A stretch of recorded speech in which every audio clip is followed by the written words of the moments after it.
Yeah, as it happens, I'm also a Unitarian Universalist as well as a Buddhist. I was thinking about how I've been a Buddhist for about half my life, roughly 30 years, and for half of that time I've also been a Unitarian Universalist and was involved in starting a fellowship there. And so that's kind of what I'm going to be talking about on Sunday, is how those things fit together for me. And I'm not going to be talking about that tonight.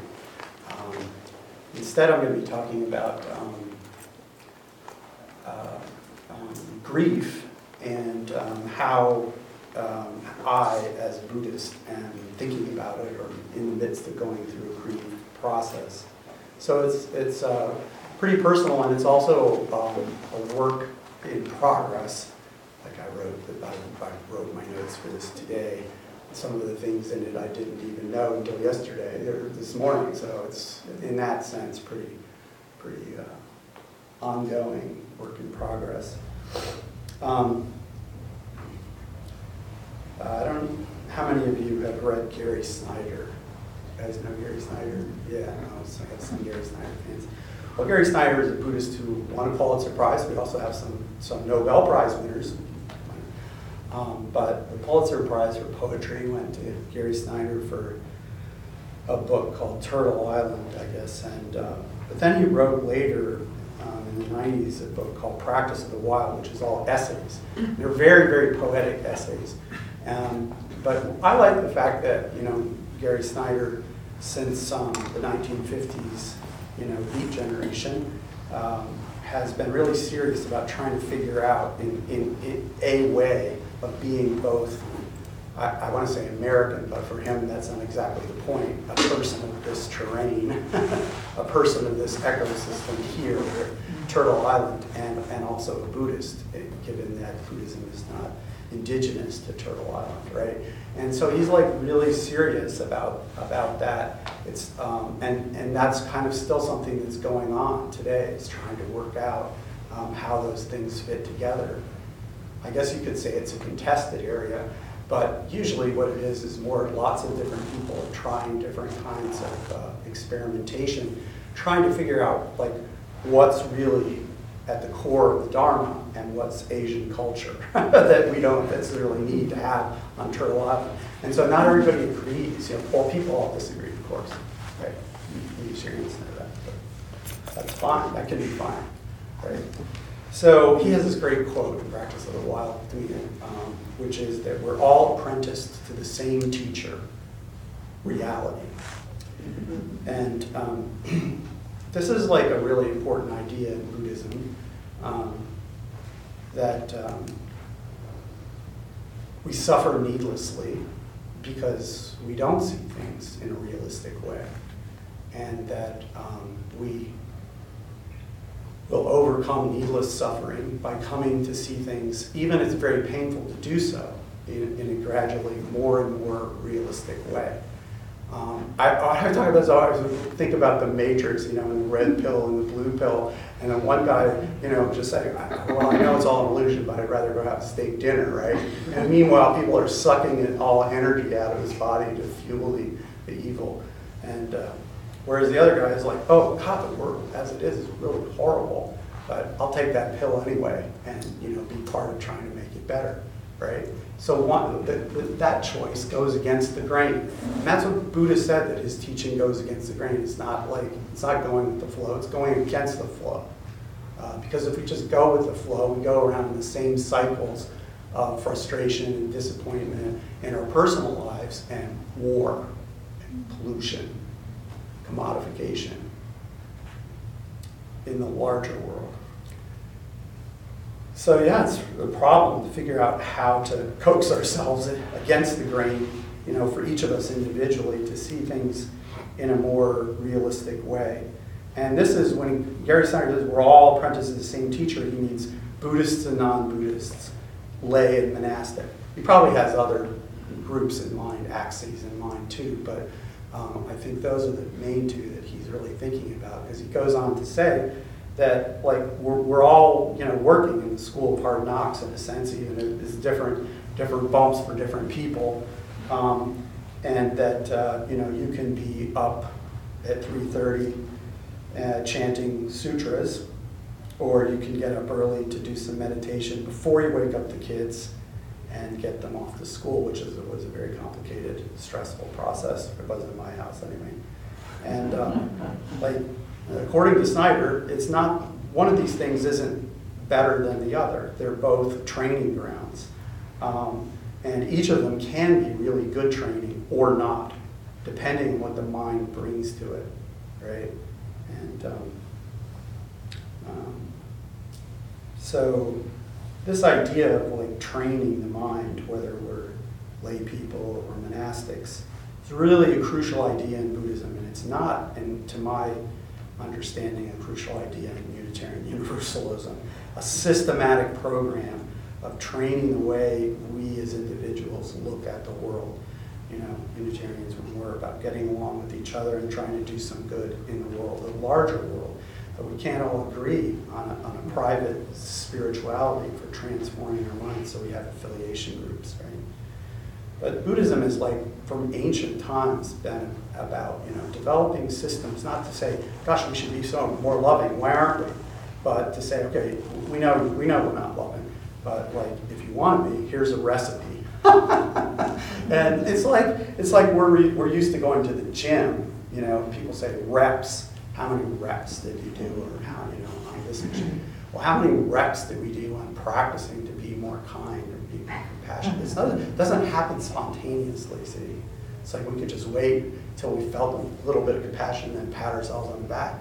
Or, I'm talking about myself all this time. Or we could, you know, undertake some sort of systematic approach to trying to like make our mind less self-centered. And that's one of the things that I think is great about Buddhism. And so, how do we know if we're doing this kind of training, either as monastics or as lay people? We're trying to improve our minds in a systematic, persistent, gradual way. How do we know that we're getting anywhere? That our way of living our lives, say as a lay person instead of monastic or vice versa, and our way of meditating and what we're doing with our minds is actually helping. And I was speaking to the abbess about this morning, and she had a little gem, which she said, well, you just have to look at whether when your mind, you're having a kinder heart over time. And if you aren't, then there's probably something that you could be doing differently or better because you're putting all this effort into it and you're not a kinder person than you were before. Yeah, and people not everybody who meditates becomes kinder. That's sort of the point. Sometimes some ways of meditating are less effective than others. We're less effective for certain people than others, and then there's like how much you're putting in to each moment that you sit on the cushion. You can't say, oh, I was on the cushion for X minutes, and so therefore, why aren't I more kind? This Buddhism is like not so good, you know. Yeah. So I like this thing that she said. You know, just look in terms of the outcome. Judge ourselves primarily in terms of whether we practice, whatever we're doing, how are we leading our life, right? Maybe it's not meditating. How are we leading our life over time? Are we becoming kinder or not? And that's something to self-reinforce, so to say, and try to do more of. And I was thinking about that in terms of other things, like William James, of course, like a big hero, right, in pragmatism, which I think has an important relationship to Unitarian Universalism. And he said that, you know, how do you know what's a religious experience and what's not? Well, one of the crucial things is whether it improves you in terms of your morality or not. Of course, it's, you know, you could have an amazingly blissed out. I felt pretty good sitting here in this chair for 10 minutes. Actually, I'm starting to think I should be meditating in a chair, which isn't what I do. And because then, you know, it's a lot of meditation on back pain, which it can be good. Not criticizing that, but this is a little bit more blissful for me. But is more blissful actually better? How do you know? Like, taking meth might be more blissful, you know? Snorting crack might be more blissful. You can't just judge by the degree of blissfulness. What do you judge by? You judge by, over time, are people becoming kinder? Yeah. And so that fits with what Venerable Children said, fits with what William James said. And it also fits with what George Sanders said. Any George Sanders fans here? George Sanders is a contemporary short story writer, very good. And he's very interested in these issues, about how even in terrible situations, people have some sort of good heart toward one another. And he got invited, he's pretty old now, to give a commencement address at Syracuse. And he gave one of the really good commencement addresses, that they put up on YouTube and everybody virals around and so forth. And it's basically saying this, I'm old, and old people can be a pain in the neck too, young people like you. And one of the ways we bother you is we talk to you about our regrets, what we did wrong in our life. And so I'm going to do that now. And now that I'm old, I'll tell you, where I went wrong. And then he lists a whole bunch of crazy things that he did and says, I don't regret those. What I really regret is times that I had a chance to be kind and I wasn't. And that's what he's regretting at the end of his life. And then he tells us the detail of the story, and he did not do anything cruel. There was a girl when he was young who was being picked on, and he didn't stand up for her. He didn't pick on her, but he didn't help. And he knew in his heart that he should have, but he didn't. And he's still remembering that, he's like 65, 67, and that's the thing that, out of his whole life that is bothering him. I thought that was really great. And it fits, of course, exactly with, what Venerable Children said to me this morning and what William James said at the beginning of this century, that, we have to think about trying to practice kindness whenever we have an opportunity and organize our lives, whether it's Buddhist mind training or something else, so that it progressively increases our kindness. It's really sad to think about getting older and older and having more and more life experience and more interactions with other living human beings, and then getting to be really old and just being meaner and crankier than ever. You know what I'm saying? I just think it's so sad, I think about, what were you doing with all that time? Playing Xbox or, I don't know. I'm not sure. But anyway, there's things that we could be doing and we have to figure out what they are for us that will make us kinder. Okay, so that's my introduction.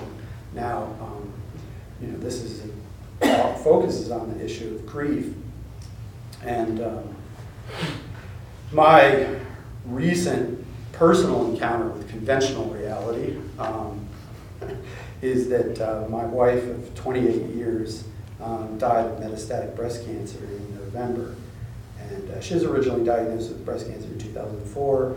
Thought everything was good, of course, and then in 2012 she was said, well, you may only have weeks left to live because the cancer spread through your whole body.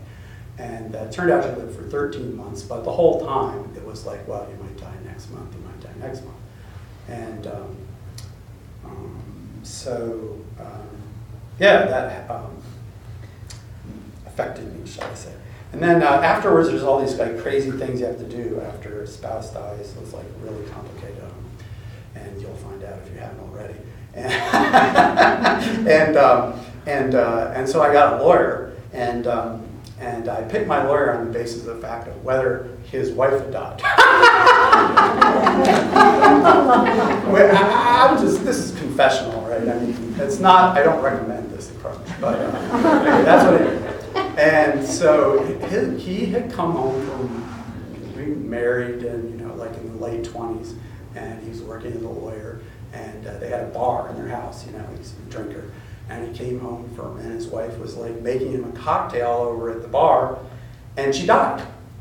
Just right there. She had a cerebral hemorrhage and just died. And, he wasn't expecting that. And he basically went crazy and just started going to bars and drinking all the time. And,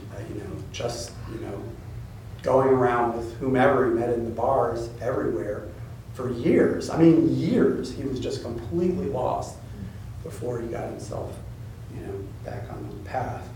And so his main advice to me, non-legally speaking, was, stay out of the bottle. Which I was like, okay, well, I don't think that was going to be my big problem, but I will keep it in mind. Right? So, I'm a Buddhist, and aren't we as Buddhists supposed to have transcended grief because we already know that everything is impermanent and we have some quasi-nirvana-like experience that like puts us above all these ordinary human suffering. I'm sure you don't actually think that. But I've met people who have. They get the word Buddha confused with the word Buddhist, apparently. And they think, well, you're a Buddhist, why are you sad? You know? And I actually met a man, it was very disturbing to me, who made an argument in a paper that Vietnamese people didn't mourn their family members when they died. Why? Because they knew that they were going on to another life, so it didn't bother them later. And I was like, what? You know, I was found it so disturbing. It was like hard for me to modulate my response to that, right? But there's many subtler forms of this idea that affect Buddhists themselves. I mean, that's very, very gross, right? But there's subtler forms of this idea, especially I think among Western Buddhists. Because it's true that Buddhists, you know, when we do mind training, we do meditate on death, meditate on the prospect of the inevitability of our own death, the fact that we don't know when that will happen. It could happen when we go over to the bar to mix a cocktail and just drop dead.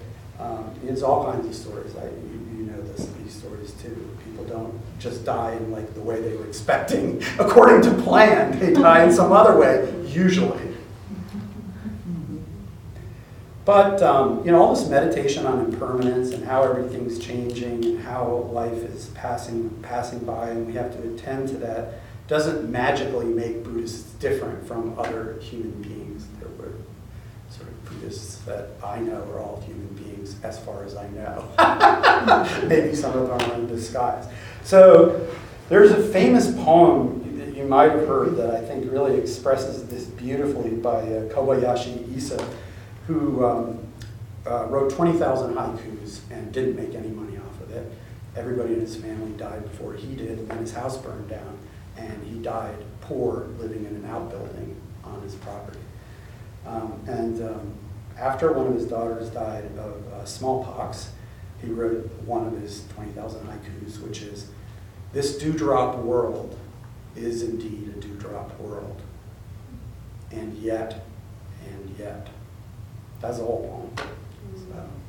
So this dewdrop world, the first line means, yeah, Buddha says everything is impermanent and everything's going to pass away, just like a drop of dew on the grass in the morning. It's going to be gone very quickly, right? And the second line is indeed a dewdrop world means, and Buddha was right. He was totally right. He was completely right. There isn't any way to sort of sneak around the fact of his rightness, right? Which is important because if you don't understand that, you might misunderstand the last line, and yet. When I was young, I thought, I wonder if Issa really believed in, you know, because he's like putting that on yet on there. It's like part of his mind is like questioning the doctrine of impermanence or something. But of course, that's not it. He's saying, no, he's confirmed in the second line, in his understanding that, yeah. You know, like I heard that things were impermanent, and now I know it in my body. Body hurts, you know, from losing this little girl. And yet, even though I knew all along that this was the kind of thing that happens in this world as a Buddhist, right, it really, really hurts. It doesn't magically make it not hurt because you're, quote, labeling yourself as a Buddhist or something like that, right? So I think in this way, even Buddhists, maybe in the West at least, can have unrealistic expectations, not to the extreme degree that guy was saying about the Vietnamese, that's terrible, but they can have unrealistic expectations about what's going to happen in their own practice. Like meditate on death all the time, and then to what degree meditate on your own death, meditate on the death of the prospect of death of the people you love, right? And to how much does that change your experience when that person actually dies, or the doctor tells you, you only have a month to live, right? And you know, we would hope that it would have some benefit, right? That's the idea, is to try to prepare ourselves for that inevitable, and to use the time we have in life before then in the most helpful way, the most meaningful way, you know. But I think maybe some people get very disappointed with themselves or with the teachings about how to meditate because they feel worse when something like this happens to them than they expected to, okay? So if I'm working hard at the practice and then my wife dies and I feel like, somebody just clubbed me in the head, then does that mean that I'm a bad practitioner, or does that mean that the practices themselves weren't correct? Do you know what I'm saying? And I think that can, I think that people go both ways. I mean, I don't know, I don't have a head count, but I have heard this from both things from some people.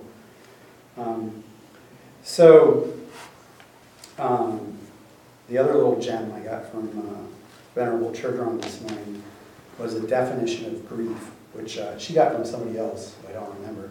And I really like it the more I think about it, which is grief is a process of adjusting to a change that you did not want. Now what's great about this is that, first of all, it doesn't specify what the content is, like what's going to happen in that process. And it doesn't specify what the change is, like, my pet died, right? That really hurts people. And then, my child was abducted, raped, and murdered. That hurts people in a different way, right? And then, I went to combat and I saw my friend get blown into little bits of, flesh all next to me. And then people have all different kinds of, experiences, and they're not the same. Or somebody could lose their job, right? There's all different kinds of grief, right? It's not the same. And then the way people deal with that is not the same, although there's certain patterns, I think. And for me, and this experience for me, I did not find my wife's death surprising. I guess in some way, teaching all the time my students about the fact that you're definitely going to die and you don't know when, I wasn't surprised that she died at a time other than she would have preferred or I would have expected. But I was shocked, nonetheless. It's a physical shock, a shock to the whole system, even if it's not surprising. It was hard for me to figure out how to articulate the difference between being shocked and surprised until I thought of this image of somebody tells you that they're going to punch you hard in the head, and then they do. You can't say you're surprised. They told you that was coming. The left cross will come soon. And then you have a concussion. And it's just the same as if they hadn't told you. Maybe. You know what I'm saying? Because it's like this is something that happens to people. Like, it's not like meditating on death magically makes that unpainful. I guess I would say, in my own personal experience, that since I wasn't surprised at all, and I coped very well when my wife was sick, I was a bit surprised at how serious the shock was after she actually died. I wasn't in a normal state of mind for quite a while, and I'm most of the way back, but not all the way.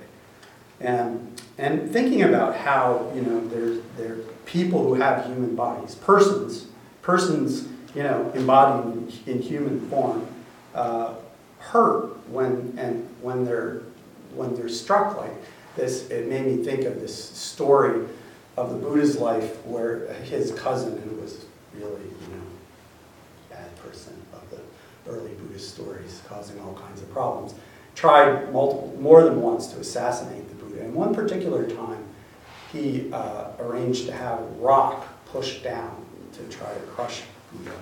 Buddha had been meditating in a cave, he's up on top of a cliff, and the guy comes out, pushes the rock down on him. And according to one version of the story, a splinter of the rock broke, and a splinter of it actually hit the Buddha's toe, and it started bleeding profusely. And then one version of the story, which is in Vinaya of the Mahasamgikas, said that at that point Buddha went back into the cave and lay down. And I'm like, there we go. Of course he did, right? then this creates the things like, well, what kind of a Buddha do you want? What kind of a Buddha is good for you? Do you want a Buddha who's like the absolute perfect embodiment of wisdom and compassion, and you understand that his body is made out of light and that nothing bad could ever happen to him?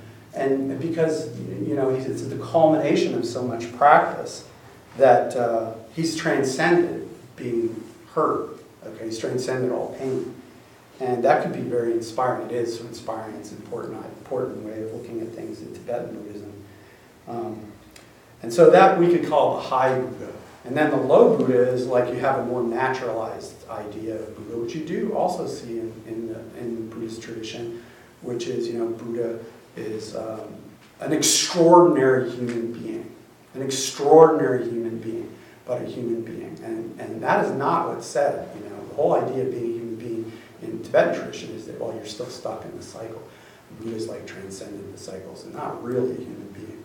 But some other Buddhists say, Buddha was the most extraordinary human being. And so, yeah, a rock fell on his foot and would bleed and experience pain. He wouldn't, say, let's kill that Devadatta. But he would have pain and he would bleed. Maybe he would feel faint, because blood bleeding didn't stop right away, right? You had to try some different things to get it to stop. So I was just thinking about this a little bit. I mean, if you go with a really low ideal Buddha, it gets to be seems very realistic that maybe we could become that. But then if you keep going, it gets to be like, well, that's almost kind of way we are. It's just and it gets to be just completely merged with ordinary life. And you have people who say that, that there's no difference between the ordinary mind and the mind of awakening. That's a teaching for some people. So that goes to really far to one extreme, right? And so my idea about high Buddha, low Buddha, Buddha that's more natural and like us, and high Buddha that's completely unlike us and the absolute perfect embodiment of the greatest possible power that one being could have, and wisdom and compassion all combined. I mean, it's different medicines for different people. Like, for example, let's suppose that Buddha was like the high Buddha kind. That Buddha still somehow allowed there or caused there to appear in the Buddhist tradition this whole other story about Buddha, right? So then if you take it that way, if you take it from a high Buddhist point of view, you can still understand that the Buddha was thinking some people are going to need the low Buddha in order to even have any faith at all. And I think that's really one of the things I love about Buddhism is it works on this therapeutic metaphor that Buddha is the perfect healer, doctor, and then and so there are many medicines that he has available at his disposal, and he doesn't give the people with emotional diarrhea the anti-constipation medicine and so forth, right? He knows each person needs different things at different times, and the idea is that the doctor, what we call a doctor, who gives everybody who comes in the door the same medicine. Quack, right, exactly, it's a quack. We all know that, right? The snake oil salesperson would be the other, but yeah.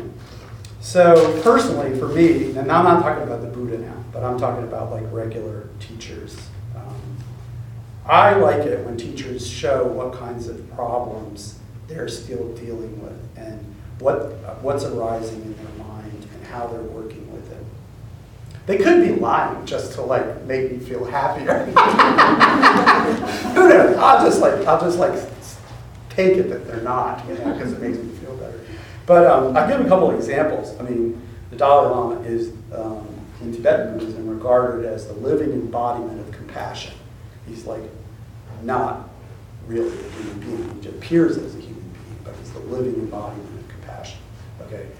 So, at the same time, he goes around and shakes everybody's hand and signs his letters, a simple Buddhist monk, and tells people what he really wants to do is get out of all the public spotlight and go on retreat. And so one time, when people asked him, how do you feel when I saw this on video? How do you feel when you hear about atrocities, the really, really terrible atrocities in Tibet? How do you feel at that time? And he said, sometimes I feel a little angry, but then very quickly it turns to compassion.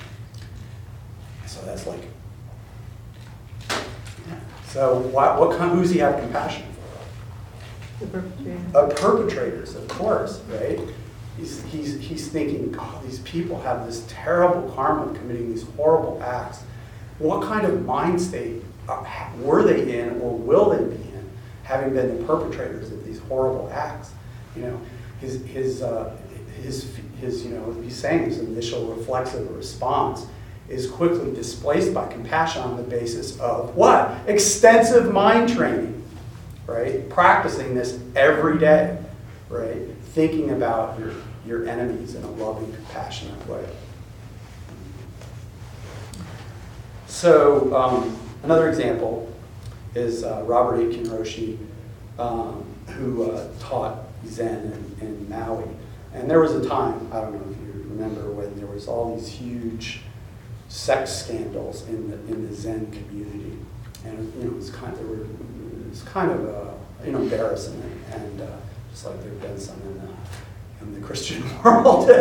But the Zen in America has had its equivalent of those problems, and teachers taking advantage of their authority and maybe their own sense that anything they did was okay because they were like Buddhas or something, and just really exploiting their students.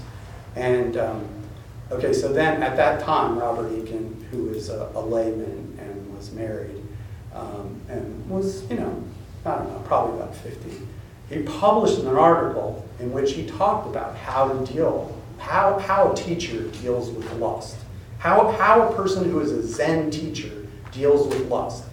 And he gave an example of a specific time when he had a specific feeling of lust for one of his students. It's like Jimmy Carter, I lusted in my heart. It's like, he put that out there and he said, yeah, you know, we go to this picnic and there's these, you know, young women there, and one of them has on this like bare midriff thing. And of course, like, because I'm practicing mindfulness, I notice my mind in relationship to this, right? It doesn't have anything to do with what he's going to do, because his mindfulness allows him to notice what's going on and then decide what he wants to do with it, right? Yeah, and that's what I think is really important. So, refuge in reality, which I'm taking is what this is about. You know, going for refuge to what's actually the case means noticing, being aware of negative emotional states that arise, you know, or negative emotional tendencies and patterns that we see in our personality, you know, over time, not just in a single moment, right? I'll talk about what some of mine are in a little while. But in other words, not pretending that we're better than we are, not suppressing negative feelings, but like taking an attitude towards our own dark side that's like a scientist. It's like, oh, yeah, I have some really dark impulses. It's not, of course I'm not going to act on them, but let's see what they're like. Where do they come from? Where do they want to take me? You know, what's going on with that? Let's break it down. You know, how does it get started? You know, how does it change? Where does it go? And like you know, you're looking at, if you have a lot of mindfulness practice, then you can, you know, watch. It's like, just like if you're watching an itch on your head, and you know, just go like that, but you just say, hey, that's a good thing to watch. It doesn't, you know, just watch that itch. And as quickly you find out that like an itch is not a thing. It's like a whole series of quickly changing sensations, and it can get really hot and then disappear and then come back, and it's like, oh gosh, we didn't know that. We just scratched them. And pain is like that too, right? And so you can go, well, lust is like that, you know, anger is like that. It's not a thing that makes you, obliges you to harm somebody. Yeah. And some people might not stop to think about whether they're obliged to act on their anger or not. They might just feel the anger justifies the harm that they do to the other person. Yeah. They don't separate, okay, like, oh, that's what's arising in me. What should I do with that? Where is it coming from? Yeah. So, when we're angry, mindfulness means to know that we're angry, to like recognize that we're angry, and to not be helplessly driven, to act on whatever feeling comes up. Psychologists are all using mindfulness meditation all over the country right now, and they talk about disembedding, like that normally our sense of self is just embedded in this rush of emotions. We don't have any sense of ourselves as like, okay, there's my emotions, and like what are they telling me about what's going on? Why are they flowing in this direction?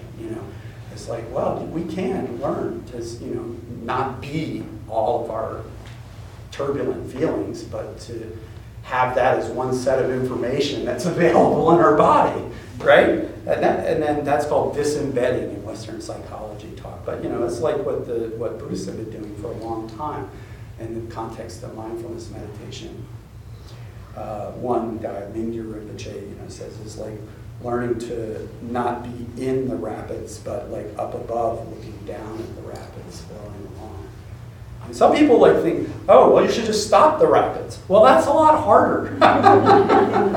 but you're not going to have any chance to like do anything with it unless you first get out of the water. I don't know if you've ever fallen off a raft while whitewater rafting, but that's pretty much an idea of cyclic existence there. Your body is just knocked around like a surfer who falls off, right, like that. So that's how we are in Buddhist view in cyclic existence, but we don't have to be. Now, as for me, I don't know that I know everything about what my bad qualities are, but one of them is clearly that I get irritable at people, and usually I don't actually lose my temper, but sometimes I can get pretty angry. And then I also think that I'm pretty lazy, basically. And I think my laziness is to some extent linked to some low-grade chronic depression. But the most salient jumping out kind of problem that I deal with in my mind is what we call discursiveness, and that is like racing thoughts, that I'm in my mind all the time instead of like relating to ideas that are appearing in my mind as though they were the most important thing. Oh, I have to save all these ideas.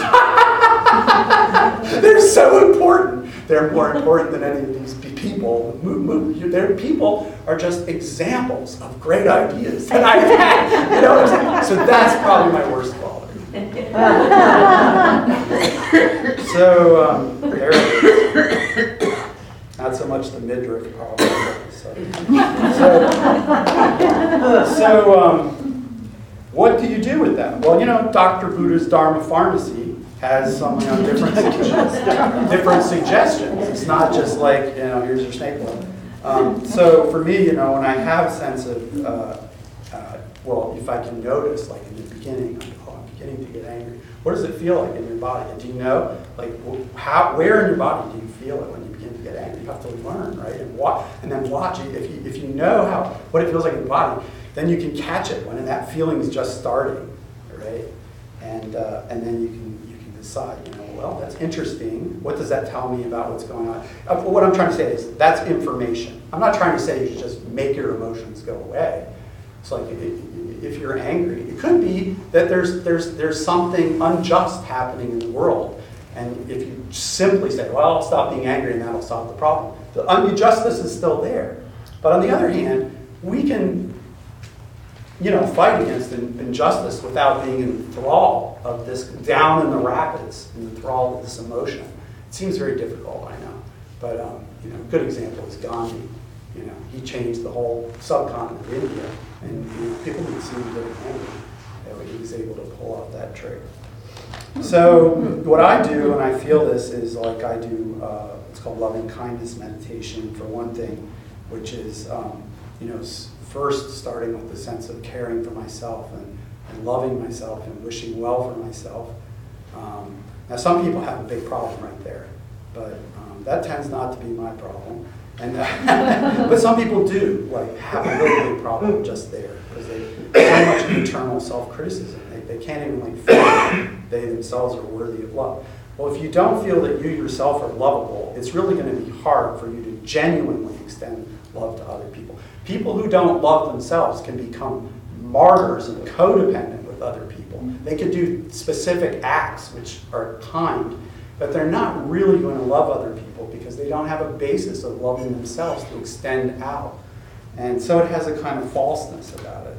And so you start with having a genuine feeling of, may I be well, you know, and then when you feel that this is real and not just contrived, then you extend it and to specific individuals. And of course, then the whole point is to include the person that you're feeling anger about and say, oh, this is another human being just like me.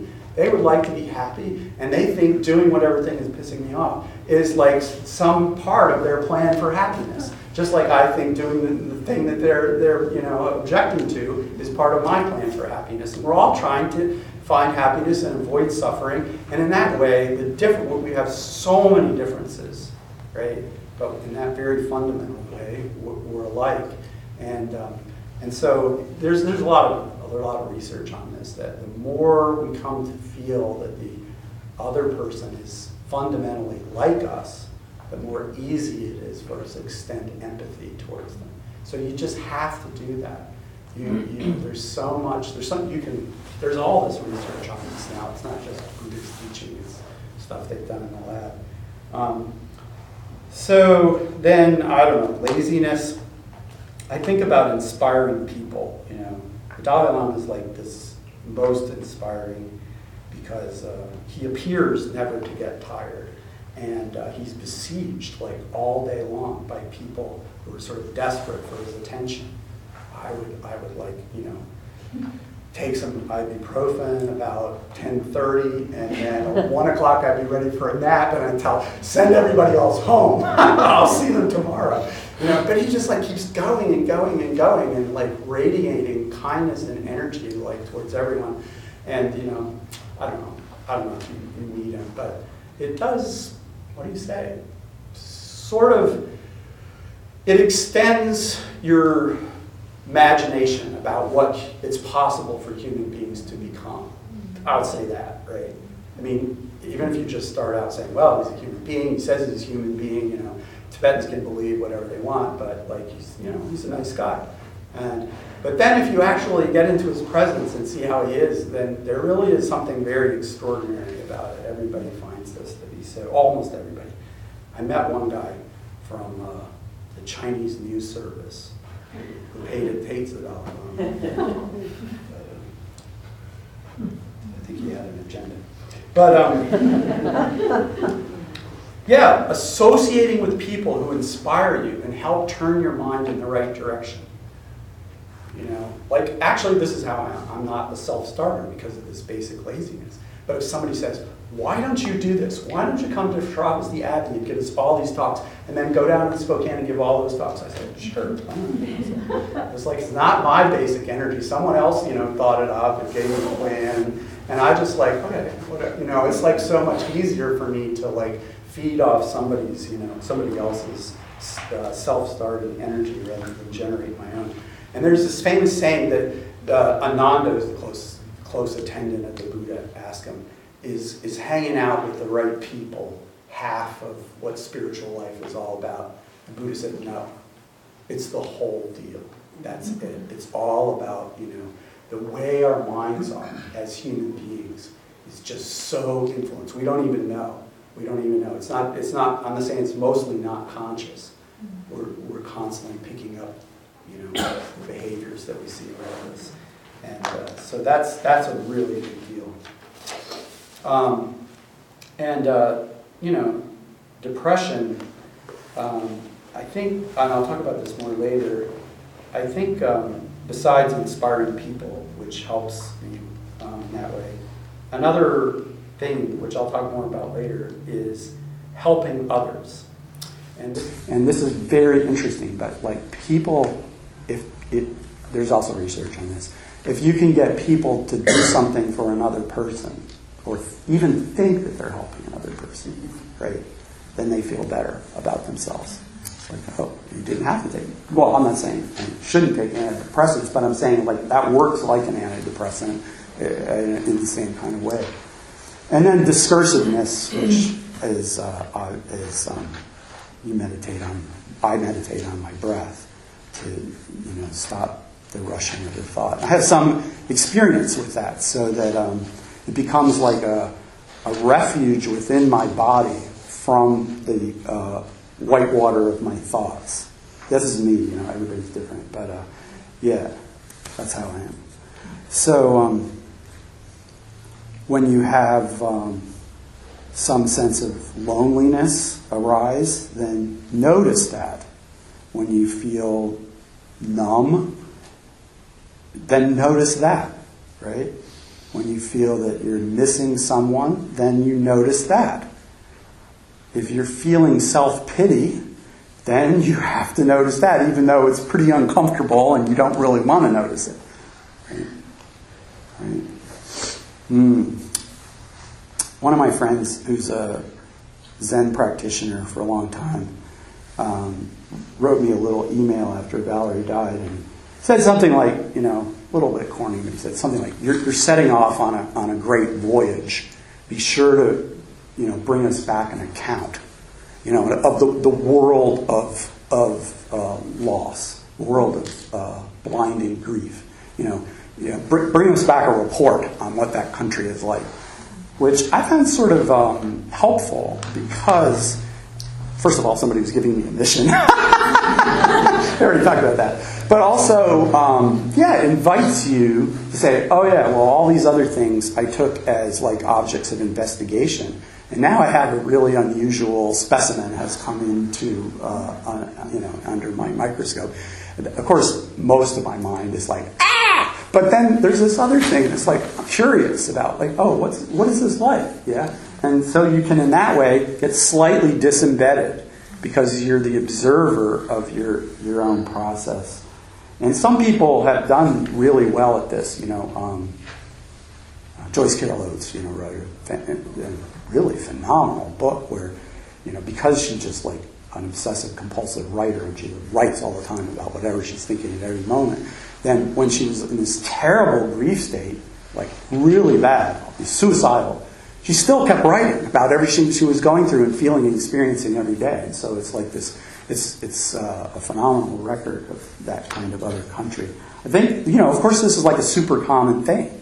Everybody goes through, well, maybe you don't want to know that, but all of us sooner or later go through some really serious grief process. And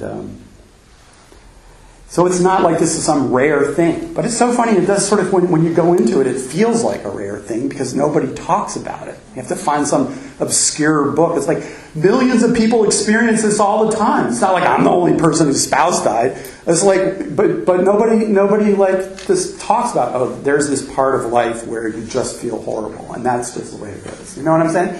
And so then, because of that, it's not normalized, what I'm saying.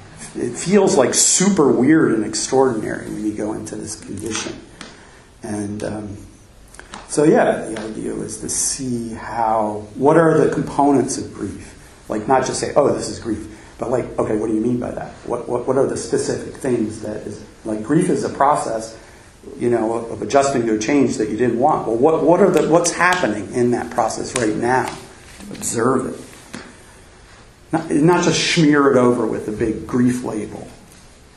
It's not fine-grained enough. Buddhists want high-resolution observation of their mental continuum.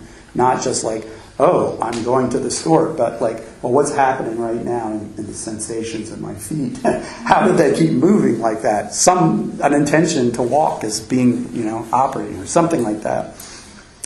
So,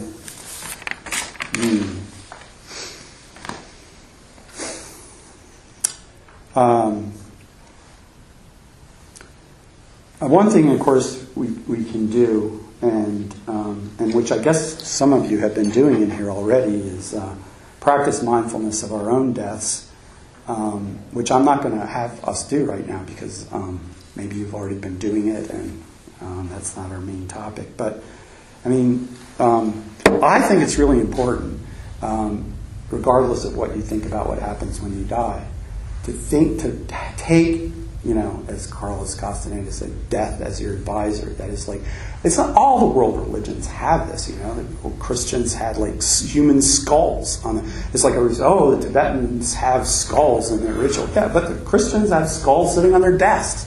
Why? Because they're thinking that this is what it means to be a fully competent human being, is a person who realistically takes into account that their life is going to end, and every time they take a breath, that's one less breath they have less than their life. Right? And so what are we going to do with the ones that are left, that are fewer than they were before we came in here? It's like, how are we going to make them meaningful? Right? People have, different ideas. And I think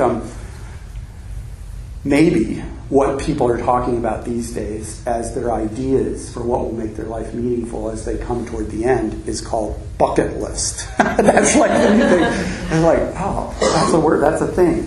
And my mother said this to me the other day. She's 83. And she's never said anything like this before. She said, my bucket list includes that I should go see a great choir. And I'm like, I didn't know you had a bucket list, What else is on it? Maybe we should talk. And so, it's like, so this is something, is easy to arrange, for her to go see a really good choir. And then I feel like, I'm doing something to help. But the real problem is to have a really good sense of meaning in for most people. Maybe there are some, random exceptions. But for most of us, what really gives us a sense of meaning is a sense that we're doing something to benefit other people. It makes us... maybe we failed. Maybe our efforts were misguided, But if we're really trying to do something to benefit other people, it generates a sense of happiness and purposefulness, and that we're not wasting our lives. We're not frittering, right? It's like, I wasted, I went all the breaths of that day went by, and there's that many left. Fewer left, and what did I got to level 7 on the Xbox, or I don't know, whatever. So that's why that's important, and even if we don't enjoy it. And then, maybe harder, is meditating on the deaths of people that we love. Because since we're going to die, they're going to die, and we don't know who's going to die first, it's not necessarily the older one. It's not necessarily the one who's sicker right now. I was pretty sure I would die before my wife. Yeah, because her health was so great. But not like that. So we're going to be separated from them one way or the other. Definitely. And so it's worthwhile to accustom our mind. In other words, to take that inescapable fact, that reality, into account, just like these other things. This is part of how the world is.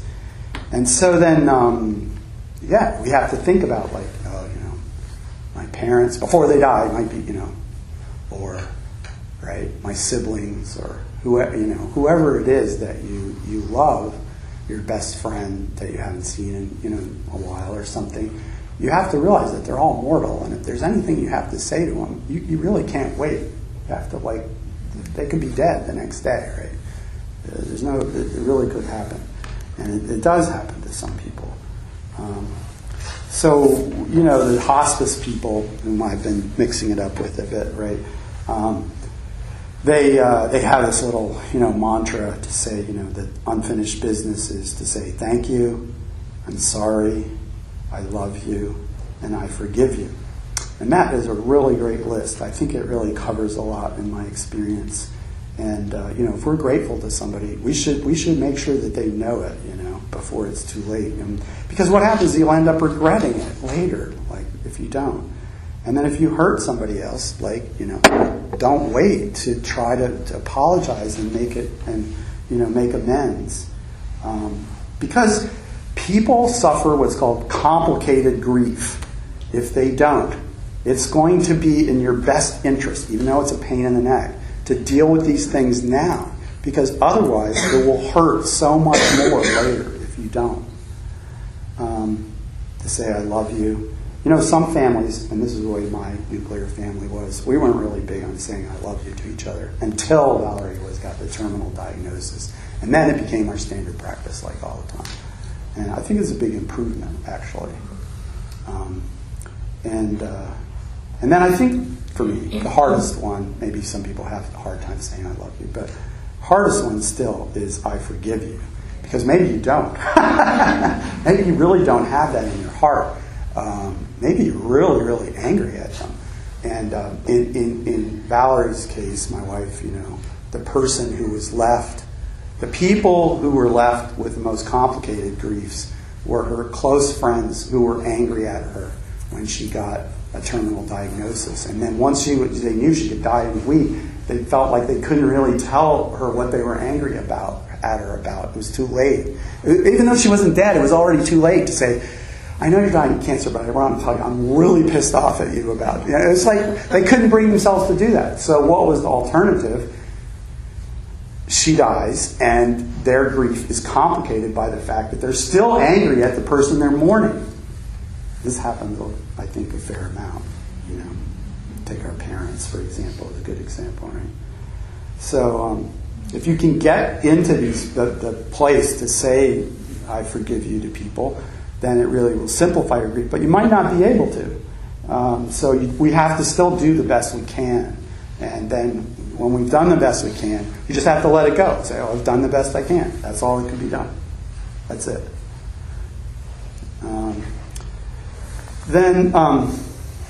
The last part of this, I wanted to talk about dealing with people who are grieving, by which I don't just mean people who are espoused to widows. I don't just mean widows. I mean people who are grieving, including, anticipatory grief, people who are, have terminal diagnoses, or their loved ones have terminal diagnoses, or they've just been fired from their job. There's all kinds of, grieving, as we're talking about. It's not just mine. And so how can we be more skillful in helping people in that situation? So I'm not an expert on this, except I'm just sort of like I'm one person, right? And I kind of know what sorts of things were helpful to me and what weren't. And I've talked to some other people, but I don't have like big data sets on it. Right? In a general way, I think an important thing is like to make a connection. That is to, of course you send a card, you send an email. Of course, you're not going to completely ignore the situation, because even if sending a card doesn't actually help the person, you're going to feel bad about yourself if you don't. And also, and this is like the other side of this, is that even if the person gets your card and just throws it away and doesn't feel any better than they did before, they probably would feel worse if nobody sent any cards. This is my discovery. It's like most of these cards did not help me a bit. I felt just as bad as I did before I got them. But then I thought, if nobody sent any, I would have felt terrible, right? So yeah, you have to make a connection, and then if you can, empathize. Try to have that connection include some emotional content where you're trying to connect with their feelings, maybe by asking them, how they're feeling. Maybe not like right then when the person dies, but yeah, make sure that they know that you're interested in that you're not just saying, "Oh, how are you?" as because you randomly pass each other in the grocery store, right? This was like very unhelpful to me. Like so many people doing that, like saying, "How are you?" Then they could check it off their list. I was a good person today. I told the mourning husband, how was he? I'm like, what am I supposed to say, right? I'm standing in a tomato soup aisle, right? So it's harder to do, but we have to create situations, even if it's just email, where you say, I can't really imagine what you're going through. I've had these kinds of grief experiences, and it was like this and this, and I wonder what it's like for you, because I'm curious, And also, this is my own personal opinion, not an official Buddhist teaching, but I think that it's worth doing that even if you don't care. Like, that you should fake it. Because because that could be very helpful to the other person, one, and by practicing contrived kindness, you may actually come to feel something over time. Yeah. So anyway, I'm not saying like, well, I really don't feel too sad for John because he's always been a son of a bitch. But so I'm not. I think it would be false. It would be false for me to send him a card. It would be false.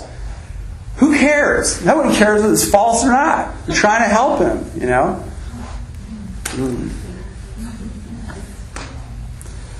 So it's pretty well known. It's intuitively obvious that people who are traumatized or grieving usually feel most comfortable talking with people that they can identify as being like them and having had a similar kind of loss. Like the veterans of combat, like they don't just pick the psychologist out of the phone book. They want to talk to groups of other veterans of combat, so they don't have to explain everything about what combat is. And I found that this was, in my experience, I always felt most helped when I was talking to my friend whose wife died 3 years ago of brain cancer and had left 2 little kids with him. And it's like, I didn't have to explain things to him. We could actually laugh about the irony of various situations, right? And found that very helpful. So, we can't all be the person who's best to connect with a person, you know what I'm saying? But maybe we know other people who are.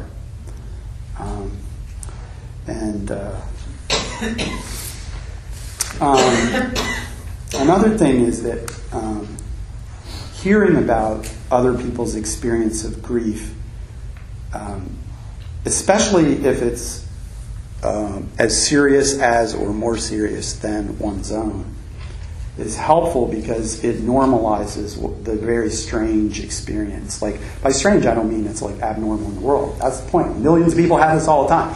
But it's abnormal in my life. and I haven't been educated about it. You didn't go to a phys ed class, health education, and they say, oh yeah, this is what grief is like. That wasn't one in the curriculum. So, we don't have any. It just seems so weird. You go in these very strange altered states of consciousness and nobody's explained anything about to you. So if you read, Joyce Carol Oates, or you read C.S. Lewis, or you read some of the other people who've had some sort of phenomenal ability to describe these horrible experiences, then you're like, oh, she's worse. She was worse off than I am.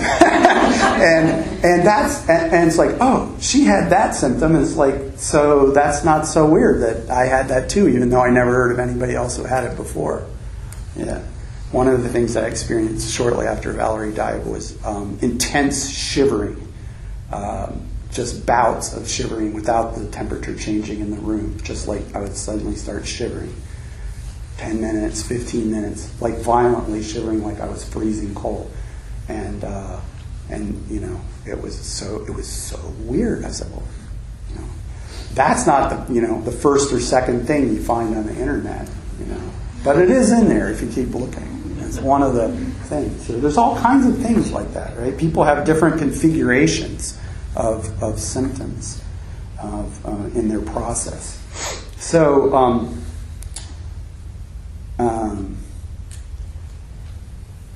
it's pretty well known, and there is research on this, that telling a story and telling it repeatedly in some indirect, subtle way helps people heal. So people have to find a context in which they feel comfortable and that they'll be understood, that they'll be listened to. And of course, not everybody's, people have their own internal resistance against doing that. Maybe there's whole family systems where it's just, you got to suck it up. Yeah. And if you're not sucking it up, then you feel bad about your failure to adequately suck up. You know what I'm saying? And it's like, so then, that's complicated, right? But if you're unburdened by that, and the other person is, then you have to create a context where they get an opportunity, even to tell the same story over and over again. And this definitely seems to, what do you say, lessen the reactivity of those those memories when you go through them. It seems like you're I think the research is that you're sort of rewriting the memory each time you tell a story. And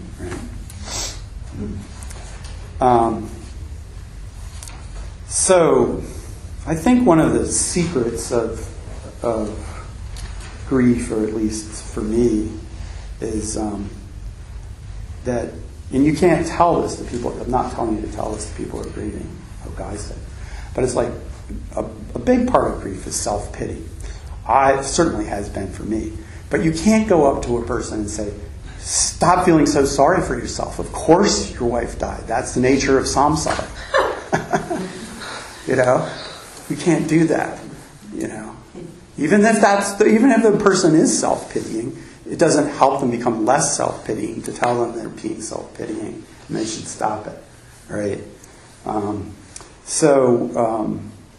What does help them is to be around other people, like who have been wounded, and to start to kind of have some empathy for those people, and then to start to see themselves as part of a class. Because and that's really important, because my grief experience, I think a lot of people experience, you go into sort of a surreal state of consciousness, as though you've taken some really bad psychedelic drugs. I'm serious. So it's an altered state of consciousness. It just doesn't seem normal, and you're isolated in that kind of world, and it's not validated by how other people are perceiving the world. And so if you go to a place where everybody's lost their spouse or everyone is dying of cancer, right? And then you think, oh, that person's so young and she's dying of cancer and she has her little kids with her, and so forth. And then you start to like that feeling of empathy for the other person is an antidote to your self-pity. Even without your having to admit to yourself that you've been pitying yourself, you start to become less self-pitying. Okay? And so, back to Buddhism again, coming towards the end. So there's this great story in Buddhism that I was retelling, everybody knows, but I was retelling up at the Abbey the other day, about this woman named Kisa Gotami. So Kisa is her nickname, Skinny. She's Skinny Gotami. She came from a very poor family. And she's fortunate enough to marry up into a higher family, but of course her in-laws look down on her. But then has the good fortune to immediately give birth to a son, which is, descendant for that family of in-laws. And so now her status goes way up. And then the son, falls, and dies. Just a completely random, inadvertent accident. He's dead. And he's just, still a little guy. And she, goes crazy. She has this basically psychotic grief. She, carries this corpse around the town from door to door, knocking on everybody's house, saying, can you give me some medicine for my son? It's like, you're crazy, he's dead. Go away. You're bringing a corpse up to my house. Don't bring the corpse to my house. It's polluting, right? It's not good, right? So you have to stop that. Go away, right? And so then one guy is compassionate and says, maybe there's a person who can help you. There's the Buddha. He's very wise. And so she goes to see the Buddha and she says, can you give me some medicine that will help me? And he says, I can help you, but you have to go and get me some mustard seed. And it has to be from the house of a family where no one has ever died. And so now she's going around door to door. Mustard seed is apparently a super common spice in India. Everybody has it. But nobody has a family where no one's died. And so every time she knocks at a door and raises this issue, she hears someone's story. Every house has someone who's been through grief and has been bereaved. And so she's looking into the eyes over and over and over again, of other people who've been through this, right? And it clicks, she has this fantastic, insight, not just letting go of her son and allowing his corpse to be disposed of, but in a proper way. But also, to understand the pervasiveness, the universality of death and grief and impermanence, right? And so then she becomes a nun and does some other good things. But what I heard this story a long time ago, like everybody else, and I thought, oh yeah, she's crazy, and then Buddha helps her to see that, normalizes her experience. But when I reread it within the context of my current situation, I see it first of all, what did he not do? What is Buddha is known all over Asia. The Buddhist tradition is associated with funerals, with death, and with impermanence. It's almost synonymous with death and dying in Japan. I mean, that's the Buddhist specialty. They're all, is focusing on, people are going to die, and we'll be ready to take care of that and help you with that when it happens. I mean, in many societies, that's how it's a social role of the Sangha. And so what did Buddha not do? He didn't preach to her. He did not preach anything to her. He didn't tell her anything about impermanence. He didn't say anything about death. He didn't say anything about decay. Right? That's skill and means. That's called skill and means. That's there's lots of true things. You don't have to say them all. You have to figure out which true thing to say to which person at which time. And you have to do it without being clairvoyant. Maybe Buddha, could be clairvoyant. But we're not. So that's really hard. And the upshot of that is that we're going to make mistakes. And so I have to be, tolerant of forgiving toward well-intentioned people who say exactly the wrong thing, which has happened a few times. Right?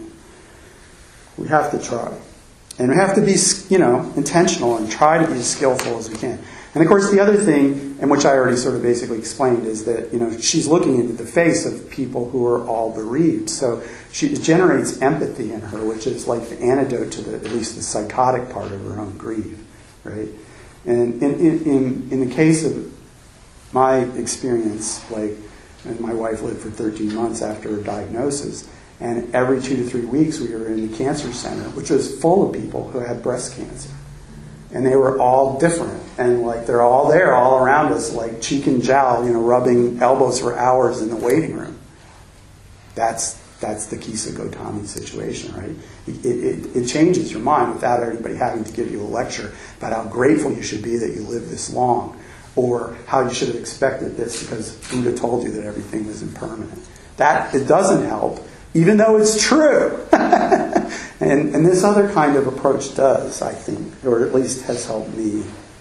So I'm just going to summarize now my working list of things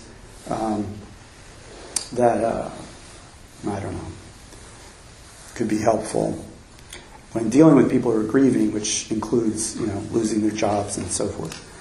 So we should aspire to help. That is, we started with generating this motivation to be helpful, but frankly, there's a lot of list checking off that people do.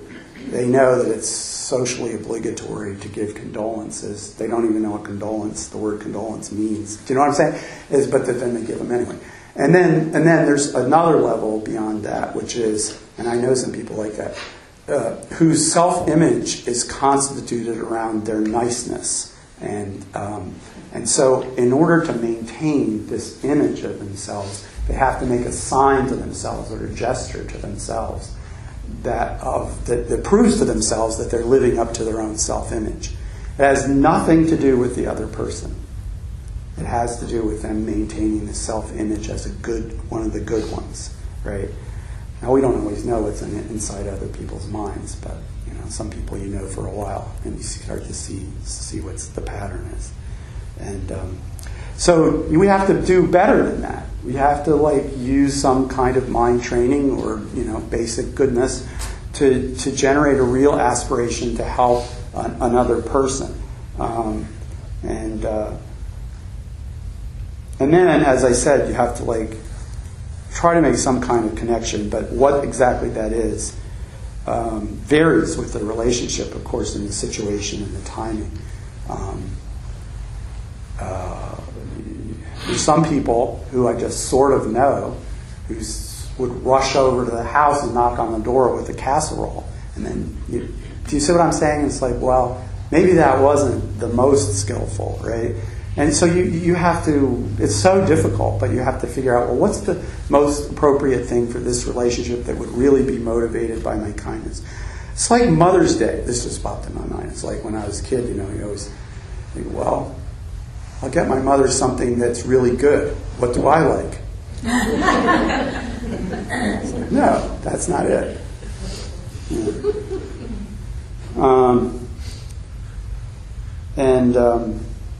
And then the important thing then is to try to empathize. That is, show that mirror their feelings or show some interest in the emotional state of the person, and if it to the extent that it's appropriate, identify with that or get in solidarity with it. But it might not be.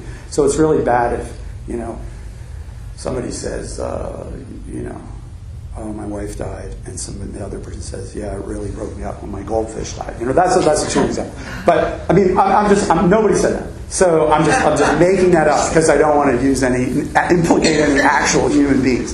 But yeah, because this is being filmed. But yeah, people do non-adept things that are in that direction, but maybe not quite that bad. So you said earlier, I'm trying to create some kind of solidarity with this person. Well, it has to be based on the actual existence of this possibility. And if it isn't, then maybe somebody else can talk to them. I really think it's important to ask questions when you get into a conversation with somebody. Now, sometimes it's better to just sit in silence with people.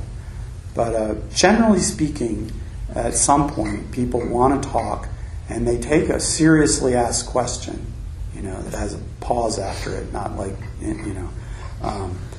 as an opportunity to talk, and which, as I was saying, talking about your feelings and telling your story doesn't immediately make you feel better, but it seems that over time it's healing. Also, another thing I thought about is to get the person's story, hear the story. And another thing is, I thought of it as okay, people don't know what to do to help, and many people truly want to help.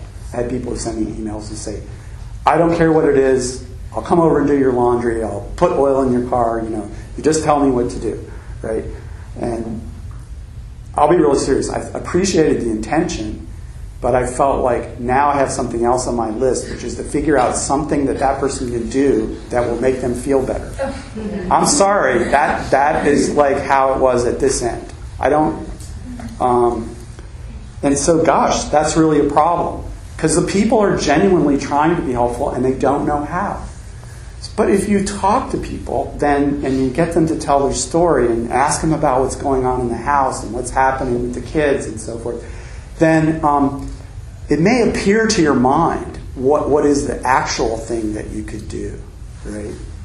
I think that happened with the best people who came. They actually did get to that point. And then, although this isn't really on the list of things to do, but as I already said, on the list of things not to do is to say, I told you so. Do you know what I'm saying? It's the world of do is a world of do. What the hell? What did you expect? You've been a Buddhist for how many years? And what's... so, I mean, that seems really bad, but yeah, I've experienced that as well. And...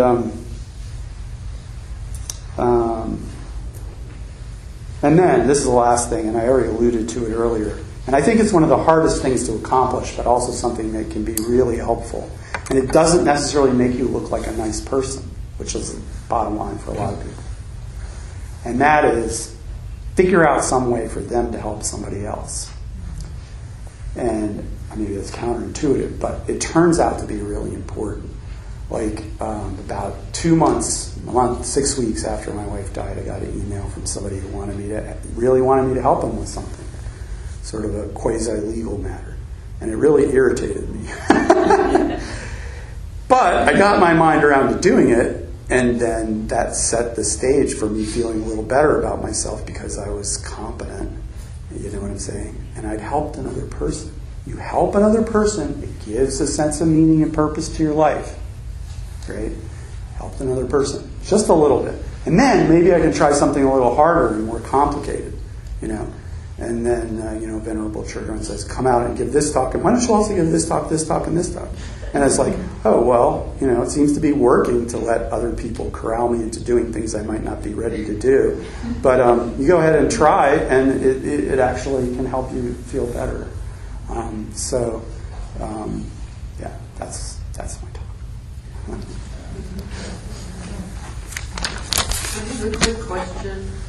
I'm going through what you're going through, but have you had the experience of people who you thought were your friends, and all of a sudden when your spouse dies, they all disappear, they don't call, yes. They even run away from you, they don't want to see you anymore? Yeah, definitely. Because, it's maybe already been an issue in this group. I mean, people have really strong feelings about death and, different ways of thinking about whether it's helpful to even think about it at all. Maybe it would be best not to think about it since you can't do anything about it. And then if they're around somebody who they can't be around without thinking of death, then they don't want to be around that person. And that impulse is like so much stronger than whatever impulse they have to help, that they suddenly become scarce on the ground.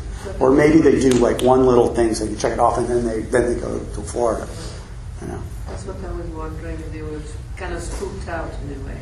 But I'll tell you something about that. I mean, this is one of these things where you find out who your real friends are. And a lot of times I found that it's not the people that I like the best.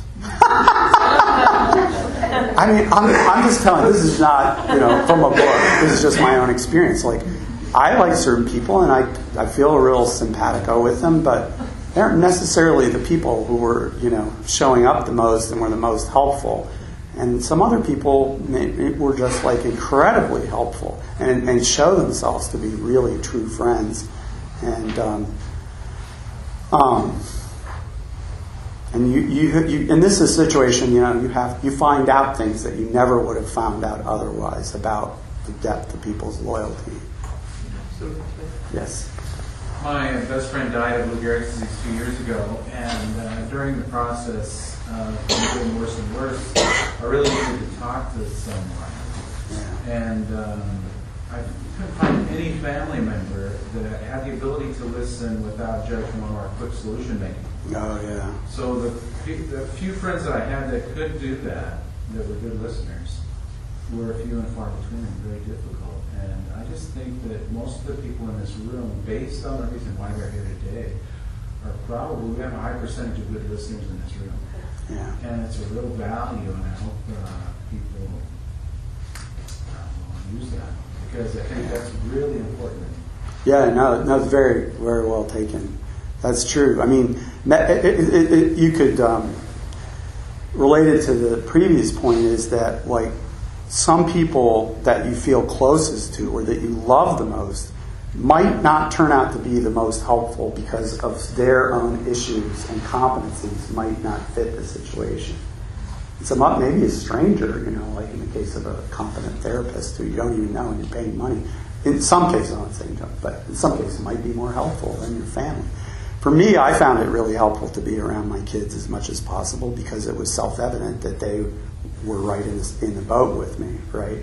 And then the next is to be with other people who I know have been through a similar kind of thing, and I don't have to explain myself, right? But yeah, it's good to talk to other people who are competent listeners. Yes. Yes. Or even just to be there. I found, especially after my mother died, when I was alone in her house and everyone was pretty much, we were all leaving each other alone. I didn't want to be left alone. Yeah. I didn't want to deal with anyone. I just wanted someone there. Yeah. And don't tell me anything. You'll just piss me off. I'm from New York. But Well, it's not just that. It's but like, just be there. I want somewhere to talk about something else. Let's talk about baseball. Let's do something. But just being alone was really painful. yeah. No, I had a lot of difficulty with it. As my kids are in school in Ann Arbor, and they had to go back to school and try to finish up their schooling, and suddenly I was like really empty nest. I mean, it was like, and I just would go from one room to the other in the house, and then forget why I had come in there, like over and over again. Yeah, it helps you. It helps you regain your mind to be in the company of another person, even if they're not, focused on listening to your story, as long as they're not trying to give you unsolicited advice. Generally speaking, not good to give unsolicited advice. There may be occasions, but it's just a, very broad. It's not a rule. It's just like, in general, let's try not to.